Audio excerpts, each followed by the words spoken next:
Hello and welcome to this week's European Circle report.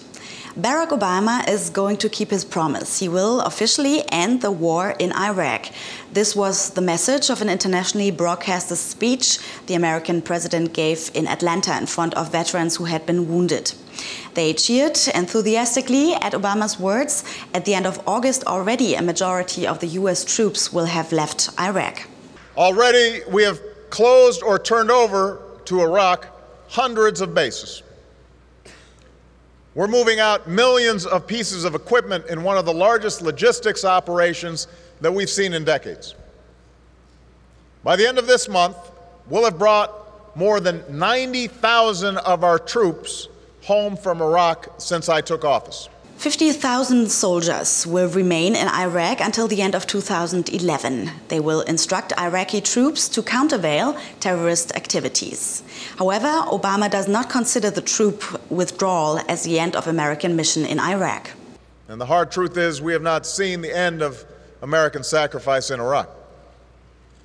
But make no mistake, our commitment in Iraq is changing from a military effort led by our troops to a civilian effort led by our diplomats. By the end of next year, the country will be completely under Iraqi authority. With his speech, Obama mainly wanted to prove that he is a man who keeps his promises. During his campaign for presidency in 2008, his announcement to end the war in Iraq got him many votes. Now the Democrats want to use this success as a political advantage. They have to face the Republicans in elections for Congress in November. Today, even as terrorists try to derail Iraq's progress, because of the sacrifices of our troops and their Iraqi partners, violence in Iraq continues to be near the lowest it's been in years. Critics warn that Iraq's instability gives causes for serious concern. The month of July has been the most violent in the last 2 years. Attacks are still a daily threat, especially in Baghdad. On the day of Obama's speech, 2 attacks caused the death of 8 people.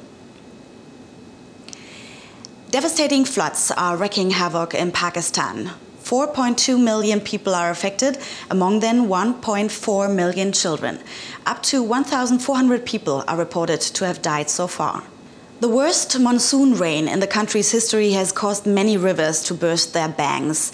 It has been raining ceaselessly for days. Wide areas have been flooded. Millions of hectares of arable land have been destroyed, hundreds of thousands of houses are ruined.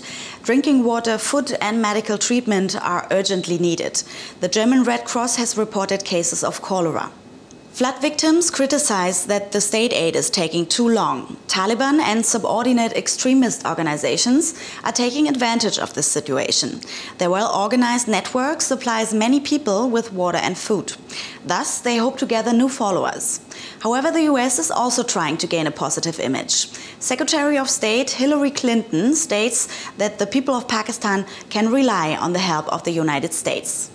This has been this week's European Circle report. I hope you will be watching again next week.